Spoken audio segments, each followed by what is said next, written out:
ফ্লোরিডায় Donald ট্রাম্পের Mar a Lago golf মাঠের কাছে তাকে হত্যা চেষ্টার ঘটনায় আটক সন্দেহভাজনের নাম ইতিমধ্যে প্রকাশ করেছে মার্কিন সংবাদ মাধ্যমগুলো। সরকারি সূত্রের বরাত দিয়ে বিবিসির মার্কিন সহযোগী প্রতিষ্ঠান সিবিএস নিউজও বলেছে, সন্দেহভাজন বন্দুকধারীর নাম রায়ান ওয়েসলি রুথ। এই রায়ান ওয়েসলি রুথ আসলে কে, তিনি কি করেন, তার অপরাধ কর্মে জড়িত থাকার ইতিহাস আছে কি, এমন বেশ কিছু প্রশ্ন এখন ঘুরপাক খাচ্ছে।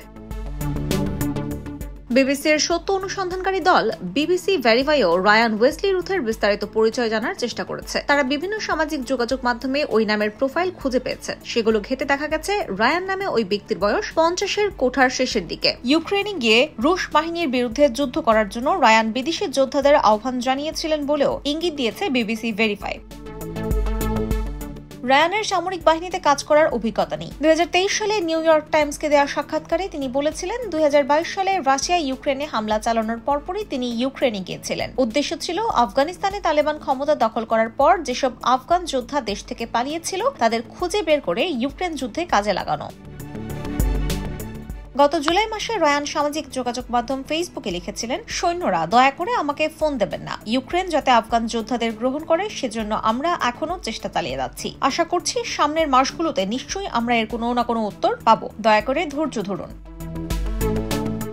এর আগে বিভিন্ন প্রতিবেদনে দেখা গেছে রায়ানের অপরাধ কর্মে জড়িত থাকার ইতিহাস আছে। সিবিএস সূত্রের তথ্য মতে গোপনে অস্ত্র বহন সহ অসংখ্য গুরুতর অপরাধের জন্য তার বিরুদ্ধে অভিযোগ গঠন এবং তাকে দোষীও সাব্যস্ত করা হয়েছিল। হিন্দুস্তান টাইমসের এক প্রতিবেদনে বলা হয়, লিঙ্কড-ইন প্রোফাইলে রায়ান নিজেকে সৃজনশীল প্রকল্প এবং যান্ত্রিক কাজের প্রতি অনেক বেশি আগ্রহী মানুষ হিসেবে উল্লেখ করেছেন। তার জন্ম হাওয়াই স্টেটে। তিনি ক্যাম্প বক্স হনুলুলু নামে একটি শেড তৈরির কোম্পানি চালান। Ryan North Carolina Agricultural and Technical State University থেকে পড়াশোনা করেছেন।